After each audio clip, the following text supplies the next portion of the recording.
Hello, my name's Alison Brunier, and I'm pleased to join you today from the World Health Organization in Geneva for the occasion of World Cancer Day. I'm delighted to have with me today Dr. Andre Ilbawi, who is one of our WHO's cancer experts from our Department of Non-Communicable Diseases. Thank you for joining me, Dr. Ilbawi, today.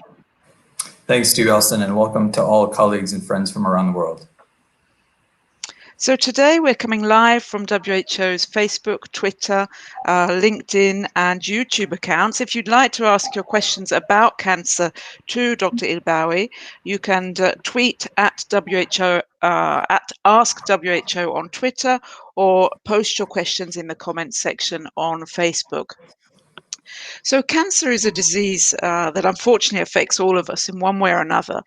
We all know somebody either in our families or in our social circles, among our friends or our colleagues who've been affected in some way by cancer. Unfortunately, the number of people with cancer who are being diagnosed with cancer is going up significantly. And in 2020, more than 19 million people were diagnosed with cancer. That's also almost double the number in 2000, 20 years ago. So my first question to Dr. Ilbawi is really to explain to our viewers the increase in these numbers and where we are seeing that increase. Yeah, thank you, Alison, and I appreciate you starting this on such a personal level. Because we know many of you joining from around the world are joining now to talk about cancer because someone you know or care about has been affected. The question of why is the cancer burden continuing to increase is one that we spend days reflecting on and are now going to share some of the important points with you. First, we know that as we've improved care for communicable diseases, as people are now living longer, the likelihood of cancer has gone up. So in some ways, the story of cancer and the increase in the cancer burden is a success in other disease programs.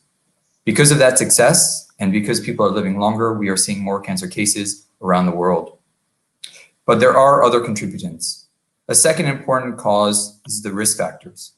There are certain risk factors that continue or are increasing, and this is an area which we as a community can respond to, whether it's the leading risk factor, tobacco, or emerging risk factors such as unhealthy diet, obesity, and air pollution. And this understanding of what risk factors are driving the increase in the cancer burden is important because we all have an opportunity to shape our health and to shape the community in which we live so we can make healthy choices for ourselves and for our peers. And then finally, there is an element that now, as we see improvements in healthcare systems, the identification of cancer, that is registering cancer cases, has also increased. And we know this is also contributing to the overall cancer burden. Perhaps just one more way to frame the burden that makes it, again, very personal on this World Cancer Day. For someone living in Europe or in North America, 1 in 2 or 1 in 3 of us will develop cancer in our lifetime. 1 in 2 or 1 in 3. And while some in other countries may think the risk of cancer is low for them as an individual, unfortunately that reality is also changing. Now it's 1 in 4 or 1 in 5 globally, and many of the less developed countries are also starting to see a rapid increase in this lifetime risk. So we come together on this important day to reflect on what is it that we can do as individuals, what can we do as a community, and how can we really help each other respond to this now global cancer crisis. Okay, well, thank you very much for that introduction, Dr. Ilbawi. It's rather sobering, I must say, to hear these statistics. Coming now to types of cancer, what trends are we seeing in terms of the types of cancer that are being diagnosed? Has this been changing over the years? Yes, and in fact, this also is another way we can reflect on some of our successes. Historically, since the 1980s, lung cancer has been the leading cause of cancer globally. But this past year, 2020, is the first year in which we've seen more breast cancer cases than lung cancer. And this is in part because of the successes in tobacco control.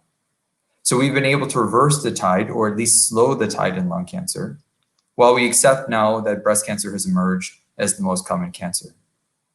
We've also seen improvements in other historic cancers that used to be leading causes of cases and deaths. An example, gastric cancer or liver cancer, for which we've also seen improvements because of prevention efforts. So this is now our task for all cancers. What can we do to prevent them? What can we do to diagnose them early? And what can we do to treat them effectively? Okay, well, thank you very much. And we're getting some questions now in from our viewers. Thank you for sending these. We'll come to those.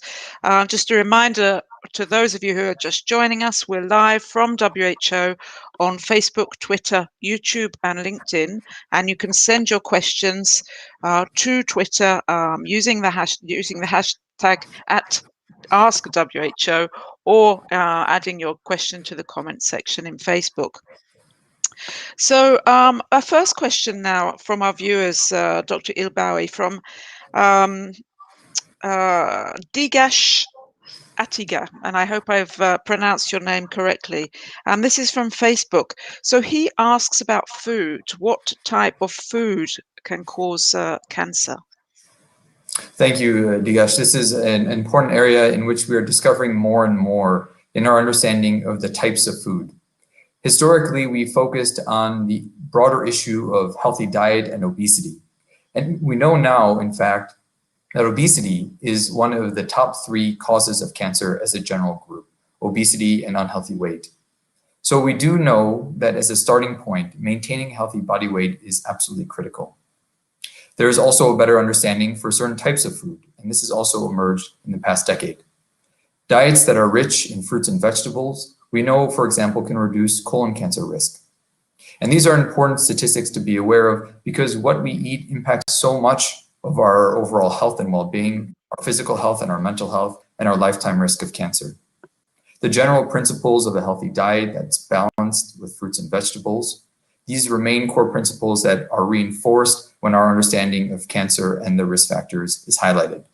So we go back to the fundamentals for a healthy diet. Fruits and vegetables balanced with an appropriate set of protein, which of course we have to consider the context and the food availability in each setting. So healthy food, healthy diet really is one of the foundations of maintaining an overall healthy lifestyle and also reducing one's risk for cancer. Okay, well, thank you. We're actually getting a lot of questions on about the causes of cancer from our viewers. And here's another very good question about genetics. So from Facebook and from Rajesh Gore, who asks, is cancer a genetic disease? Or is there some element of genetics in cancer? Yeah, thanks, Rajesh. And this is one of the privileges really when we at WHO have these discussions with the broader community. As we reflected last year, you have an ability to think forward, and you're exactly right. Our understanding of genetics has also rapidly changed in the past decade. So we know that as many as 10% of cancer cases have a genetic underpinning, meaning a family member had a specific type of cancer, that gene was passed on to a child, and that increases that child's risk of cancer in his or her lifetime. So it is a major contributant. 10%. Now, it may be higher as our understanding of the genetics in cancer improves, but we don't think it's going to be able to explain the vast majority of cancer cases. So when we do think about cancer prevention, which again is what brings us together on days like today, we do think about the broad categories as to what are the major causes of cancer. And it is important to start with what we know remains to be the major one. While we did highlight some of the progress in tobacco, it is still responsible between 20 and 25% of cancer deaths. It remains the #1 risk factor for cancer. I'm sure we'll discuss some of the additional major risk factors in cancer as we spend the next half hour together.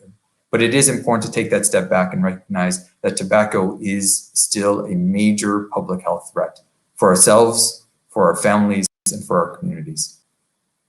Okay, thank you for those explanations, Dr. Ilbawi. So I'd just like to stay on the risk factors for a little bit longer before we move on to other issues such as screening and treatment.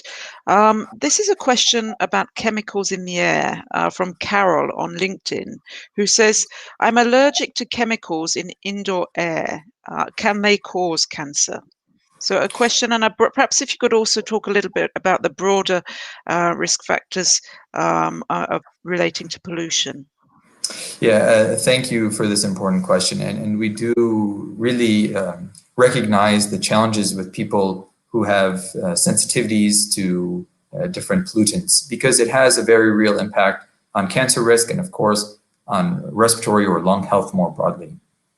Now, this question of what chemicals exist in the air or in the environment that impact our likelihood of cancer, there is a long list. What we want to do as a reference is to say at WHO and with our sister research agency, which is the International Agency for Research on Cancer, also known as IARC, we itemize what are known risk factors, and that is at the level of chemicals. So without being able to speak directly with you, and I'm sorry for this, the best next step is to try to understand what are those chemicals that you may be exposed to, and are they known to cause cancer?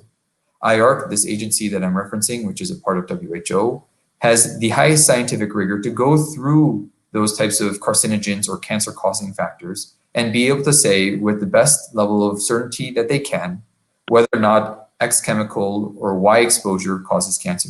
And this is important because there's a lot of misinformation out there. There's a lot of concerns, even in my own family. Does this cause cancer? Does that cause cancer? And these are very real questions that we all ask each other. So having a reference to say this is the best information we have is important as we try to reduce our own risks for cancer. So I would encourage you, if possible, please do visit that website of WHO and the International Agency for Research on Cancer, IARC.fr, and get an understanding as to whether or not those chemicals, in fact, may be contributing to a cancer risk for you or for your loved ones. Alison, you also bring up the important point of air pollution. Mm-hmm. You know that these are increasingly contributing, outdoor air pollution is increasingly contributing to lung cancer risks globally. And this is also an important public health measure for us to consider. Air pollution is important, again, not just for cancer risk. We know it contributes to cardiovascular disease or heart health, stroke risks. So these are public health measures. If we wait and don't address them today, then we'll find tomorrow that the impact on the cancer burden will increase. We will see a reemergence of lung cancer, and in fact are already finding that some of the lung cancer cases that continue in countries that have reduced tobacco rates are related to factors like air pollution or factors like radon. Okay. Well, thank you for that. I also have a question here about symptoms and signs. So obviously there are a lot of different types of cancer, but the question here is specifically from Aja Emmanuel, who asks about whether there are any particular early signs of cancer that we should look out for. Aja, thank you. This is when we think about what can we as individuals do today about cancer.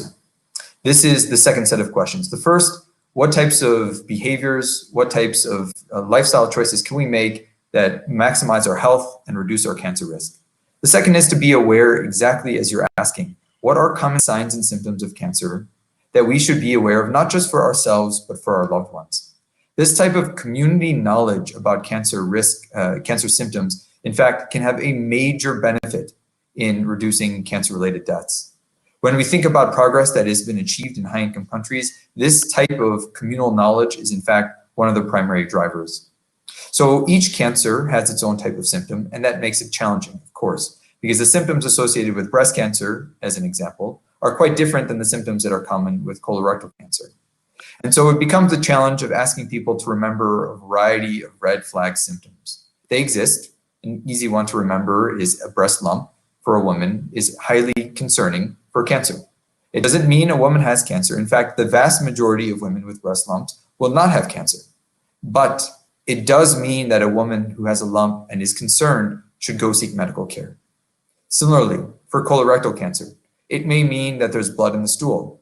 Having blood in the stool does not mean that that individual has cancer, but it does mean that that individual should seek medical attention and find out whether or not that could be cancer. But let's be honest, this is a scary process. The symptom comes on and we all worry about this. Is this cancer? Is this not cancer? What should I do? But there are reasons to be reassured, because if you go early, the likelihood that you will have your cancer detected and treated effectively increases significantly. So do not delay. And that is the key message when we think about cancer symptoms. If you're worried, seek medical attention, because there are a variety of symptoms and trying to list them all, remember them all is quite difficult. But if there's something that's bothering you, then please do seek care about it, because that is an important way to detect cancer early. And also be reassured that just having the symptom may not mean that you have cancer. But if you do seek care, regardless, it makes the outcome more beneficial for you, and it also makes it more likely that you will receive good quality care and have a positive outcome. Okay, well, good advice, Dr. Ilbawi. Thank you very much for that. So I'd now like to come on to screening. We started to talk about this in the last question, and the importance of getting screened and diagnosed early to improve your chances of being cured if you do have cancer. We have a question here from Sue Y on Facebook, and she makes that point that cancer can very often be cured in the early stages, but screening isn't always available, and it isn't as widely available in countries, in low-income countries. So she asks, what is the, and often when it is, it's expensive. So she asks what WHO is doing to try and improve that situation, to make screening more accessible across the world. Yeah, thank you, Suai, for a very important and provocative question. It is an important public health measure for us to think about cancer screening. But going into the conversation, it's also relevant to recognize that all cancer screening programs are different. So cervical cancer screening is different than breast cancer screening, which is different than colorectal, lung, stomach, liver, etc. And as a group, screening contributes to improvements in cancer and timely cancer diagnosis. And for some cancers, it can even reduce the likelihood that an individual will develop that cancer. But the majority of cancers are still diagnosed through symptoms.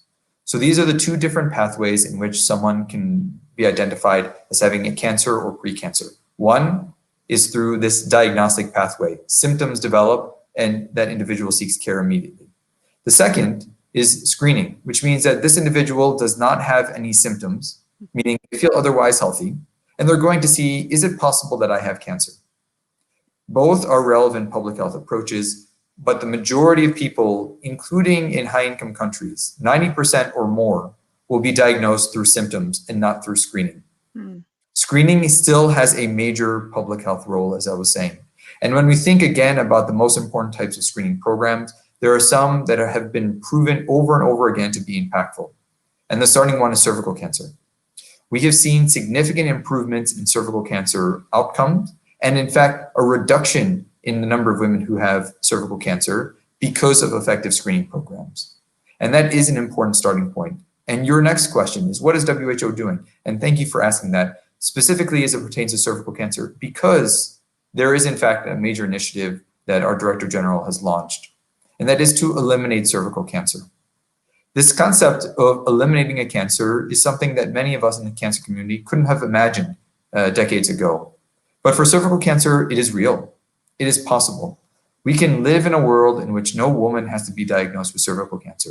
And of course, it relates to vaccination, as we were reflecting on important prevention measures, the vaccination against human papillomavirus, or the HPV vaccine, or it is also related to improvements in screening. And this is an important area where we've seen high-income countries already achieve very low levels of cervical cancer incidence or very low levels of cervical cancer cases because of effective screening programs. So in this situation, we are fully working with government to advance cervical cancer screening to save those millions of lives. Because if we eliminate cervical cancer, this is 4.5 million women who will benefit from it.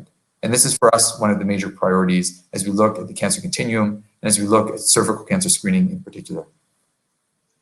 Thank you. Just a reminder to viewers who are just joining us, today we are live from the World Health Organization for the occasion of World Cancer Day. And please do keep your questions on cancer coming in on Facebook or on the comments section and on Twitter, hashtag AskWHO. So Dr. Ilbawi, you actually answered part of a question we have from one of our viewers on Facebook, Shay Farah, about vaccines. And Shay asks, are there cancer vaccines? You mentioned one. Perhaps you can expand on that answer. Yeah, thanks, Shay. Again, these are you as a community thinking one step ahead. So there are two general ways in which vaccines are used in cancer. The first is to prevent the cancer, and that is done by addressing the infectious cause of the cancer itself. Again, the example that we were referencing earlier is a virus known as human papillomavirus. This virus, we now have a vaccine against. We are able to prevent people from ever being infected with the virus, and we now have early evidence that the downstream benefit of that population not developing cancer. So this is a huge achievement. And in fact, we have an older vaccine for which the same is true. And this vaccine is the hepatitis B vaccine that helps prevent against liver cancer. It's slightly different than cervical cancer because we at this time cannot eliminate liver cancers. There are other causes of liver cancer. But we do have very solid evidence that when populations are vaccinated against hepatitis B, then the actual liver cancer rates or number of cases go down over time. So this is an important general category of vaccines that are used in cancer prevention. And now we have this great new anticipation for vaccines being used as a type of cancer treatment. It's a different way that we're using vaccines, and it's a way that we're envisioning that the immune system of the body can be triggered to help fight against the cancer cells that exist within our body, the specific cancer cells that we've identified. And this is a very promising therapeutic area. It has taken time, and we know that it may be a decade or more before we see the benefits generally available for certain types of cancer. But this is, again, reflecting on the innovation that exists in the cancer community, the ways that you are also saying, can we be more creative in how we treat cancer? So while we don't have it used for many cancers at this time, there is potential. There are many ongoing clinical trials to see, can vaccines in fact be used as a type of therapy for cancer? Okay, well, thank you for that question and the answer. I'd like to move on a bit now to treatment for cancer, and we're starting to get quite a few questions relating to treatment. We have a question from Kush Bakht on Facebook, and we also have another question on LinkedIn. So could you first of all explain the different types of treatment for cancer, and then answer the question on LinkedIn that we have? To what extent are chemotherapy and radiotherapy effective, and at what stage of cancer? Yeah, again, these are very important and challenging questions. So thanks to our colleague from LinkedIn and Kush as well.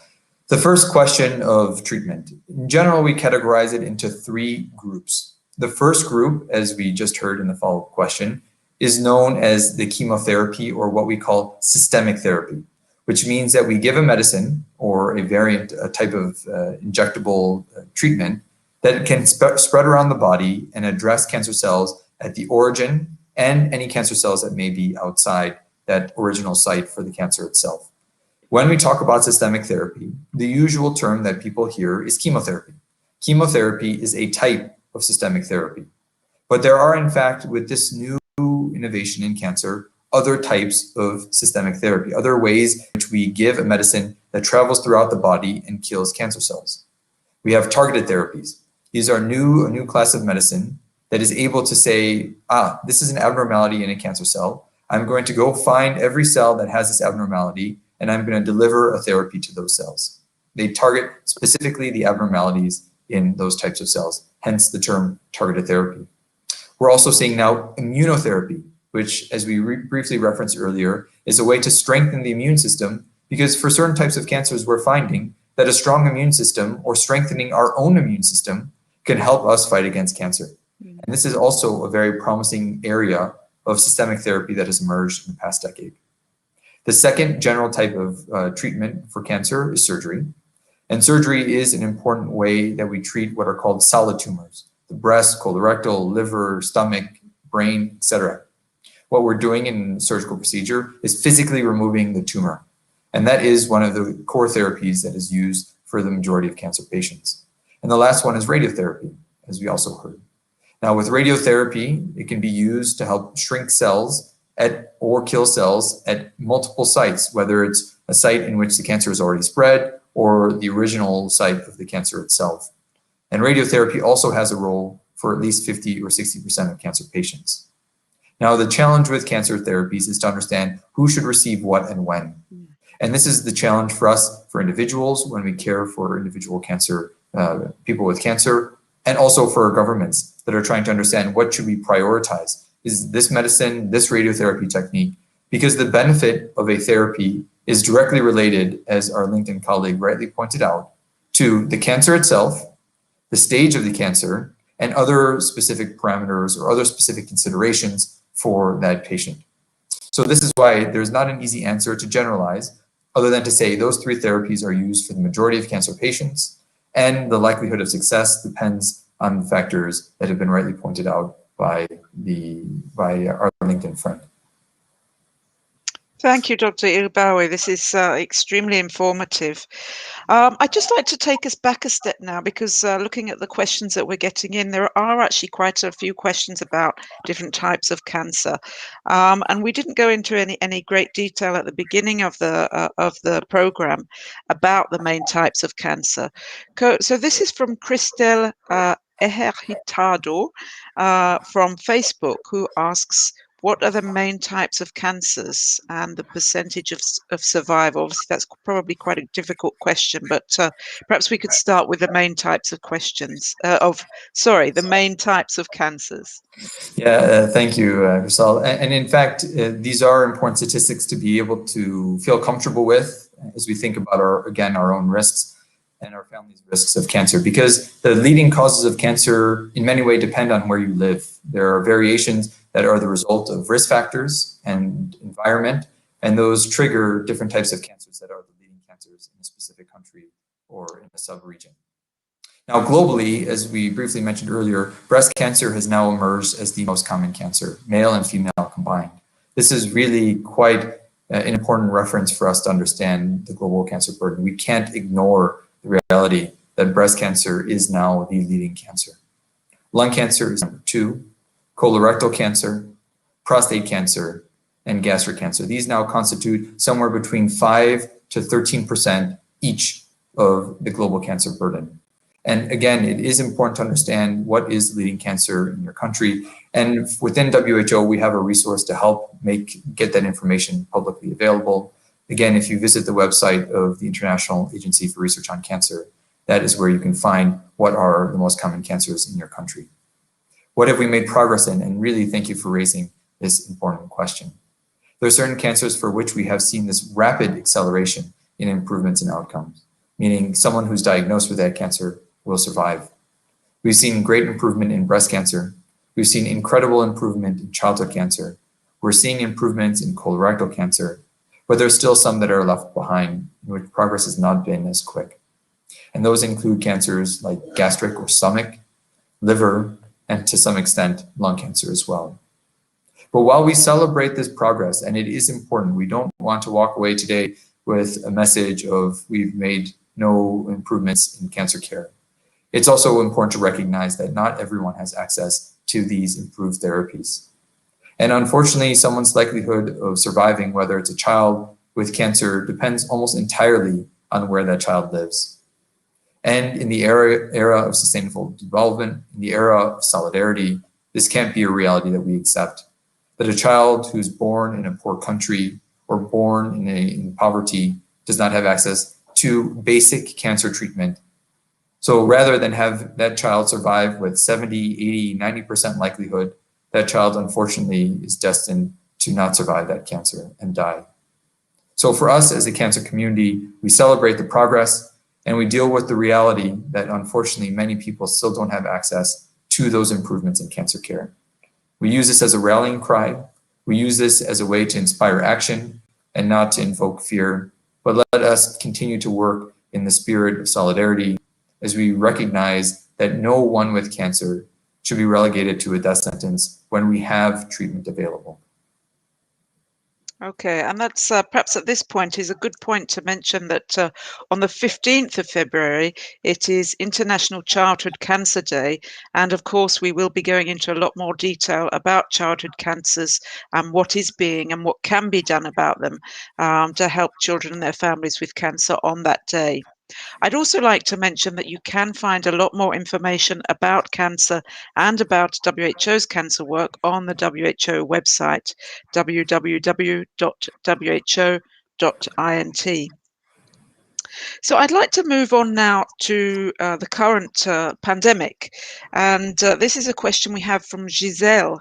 on LinkedIn about the current pandemic and the effect that that is having on people who have cancer or are worried that they might have cancer, and the ability of health systems to be able to provide treatment.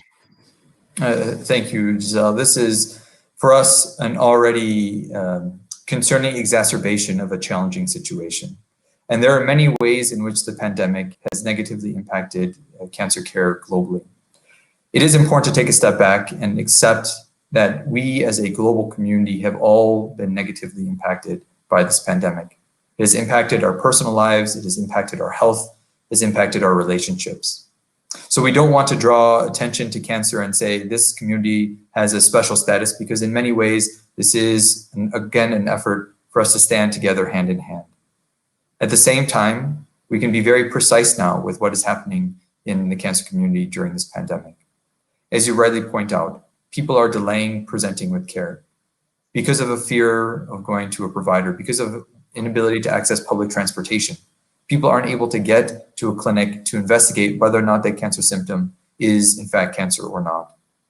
We know that people are having their therapies interrupted, whether it's because of disruption in services at a hospital, whether it's because of inability to access essential care. Unfortunately, people are experiencing interruptions and in some circumstances abandoning care. And this is, again, an important concern for us in the cancer community, because abandonment of care is effectively saying treatment can no longer be effective.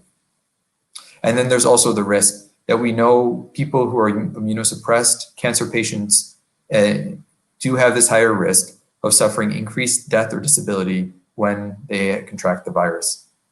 So this is a vulnerable population that we should care for, whether it means thinking of extra precautionary measures that can help a cancer patient who's part of a broader family, thinking of ways that we can help maintain social distancing for people who are at higher risk. These are important ways that we as a community can respond to the needs of cancer patients, because unfortunately the reality is that the pandemic has had a major negative consequence on cancer patients and on continuity of their cancer care. Okay, I'd like to go on to just talk briefly about another treatment question. We've had a few questions about medical marijuana, whether this can help people with treatment who are in treatment for cancer. Yeah, this is an area also in which we're working to generate new data and understanding. We know that in some countries, there is a medicinal form, a pill or a tablet, that has some of the active compounds of medical marijuana. And this has been shown to help people with their appetite, because we know that chemotherapy can blunt appetite, can create profound nausea, debilitating nausea, and this type of therapy can be quite important. Now, different countries have different regulations. Different clinical trials are ongoing in different areas. So there isn't a simple answer.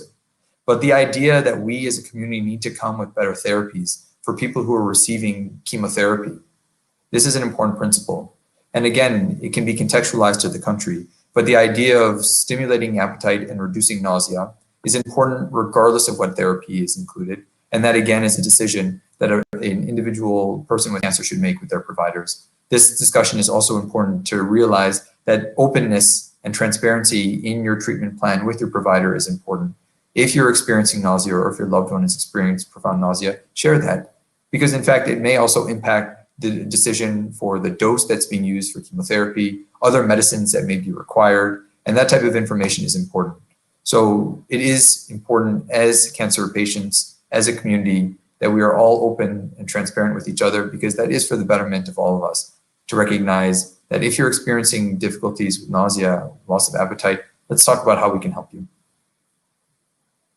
Okay, thank you. More good advice there. Something we haven't talked about yet, but I would just like to touch on, is palliative care.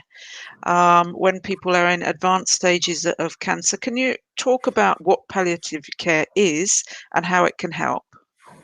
Yeah, thanks, Alison. And really such an important topic for us to discuss as a community, because this may be one of the greatest injustices when we think about the journey of a cancer patient, which is at the end of their life, they are unable to seek the type of supportive care services and the pain relief that they need to be comfortable. And anyone who has been in a cancer ward has likely heard the screams and the shouts of cancer patients who are unable to have their pain managed. That is a sound that I've heard many times over. I'm a cancer surgeon by background, and it's one that I won't forget. And palliative care for all of us is something we need to act on. The vast majority of cancer patients are unable to access palliative care. And palliative care isn't just the last 30 days of the life of an individual. It is actually the process of caring for someone who has a life-threatening illness, whenever that may start.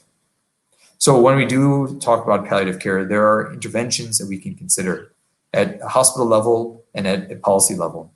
At the hospital level, because that perhaps may be of greatest interest to this group, we talk about having a palliative care provider is part of the care team from the beginning.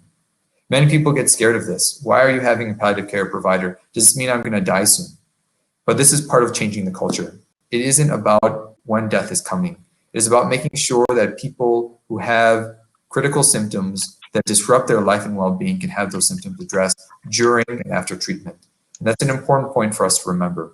Palliative care is something we should all welcome. It is something that we should all strengthen and not be afraid of the treatment itself. Okay, thank you for explaining that to us. So there is, as we've heard throughout this program, there's a lot that we can do to lower our risk of getting cancer. We can eat more healthily, we can do more exercise, we can drink less alcohol, we can stop smoking if we're smokers, or stop or not start smoking. And if we're concerned or worried or have any of the symptoms that Dr. Ilbawi spoke about earlier, we should consult with a healthcare professional. Not only that, but there are, when people are diagnosed early, there is a good chance in many cancers of cure. So there is a lot, despite the rather frightening statistics, there is a lot that can be done to support people who think they may have cancer or who are in the early stages of cancer. As we move towards the end of the program today, Dr. Ilbawi, and thank you again to everybody who's sent in your questions. There have been many of them. I'm afraid we haven't got to all of them, but I hope at least we've managed to get through quite a good number. But I would like to ask you, Dr. Ilbawi, to speak a little bit about WHO's breast cancer work and the new initiative that WHO will be launching this year on breast cancer. Yeah, thanks, Alison. And we do welcome this discussion on breast cancer because, as we mentioned, the breast cancer burden has been increasing in the past decades. And now with it being the most common cancer, the sense of urgency has become even more pressing. So as part of the initial response, it is about hearing the voices of people who have had breast cancer, their loved ones, their providers, and the community. So the first phase of us preparing this initiative is to hear from the community, to learn from decades of work that many in civil society have invested in order to be able to set the foundation for what we are going to do as a community. Because a program in breast cancer will require all of our efforts. That is, civil society advocacy organizations, professional societies, private sector, everyone will have to be at the table. The second is to define what is it that we want to achieve. Overall, we know it is about reducing breast cancer deaths, but there's certain pillars that we will be focusing on. Pillars like health promotion and prevention, also timely diagnosis, access to care, survivorship care. These are the principles that we'll be focusing on as part of our breast cancer work. And so we as WHO will be developing the infrastructure with partners to be able to deliver on those specific tasks or priorities that can then be used to support governments and also to bring everyone to the table, particularly people who have lived with breast cancer. In that process, again, everyone is welcome. We anticipate that we'll be able to launch this initiative later this year. We welcome anyone to be part of this because, again, it will take a community. If we succeed with breast cancer, we in fact can save millions of lives for breast cancer over the next 2 decades. Millions of lives. Really a stark but very encouraging call to action. The other thing that we're going to need to do is to be able to sit at the table together to help governments, because if we succeed in breast cancer, we will succeed in cancer more broadly. Okay, well, that's a very encouraging note to almost finish on. But before we do, Dr. Ilbawi, I wonder whether you can just run through quickly again for our viewers how we can reduce our cancer risk and the importance of early diagnosis. Yeah, thanks, Alison. So when we think about the most common causes of cancer that are linked to behavioral changes, the first is tobacco. This still is the primary risk factor in almost every country around the world. As it pertains to tobacco, as Alison said, quit. Even if you've been a smoker for 30 years, you will benefit from quitting. You will benefit from quitting almost immediately, and your cancer risk will benefit in the immediate term.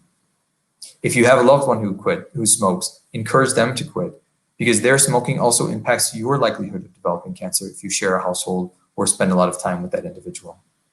Second, another major group of risk factors that are all at that 5 or 7% of cancer causes, alcohol, as you mentioned. So to avoid harmful use of alcohol is an important measure to reduce one's risk for cancer. Obesity, physical activity, and healthy diet is at second class, similar in frequency of causing cancer as the alcohol. In this situation, again, healthy diets, very, very important. Physical activity independently helps reduce the risk of cancer. So being physically active, and WHO recently released some recommendations on what are those thresholds for being physically active. And then another common group that requires attention is the infectious causes.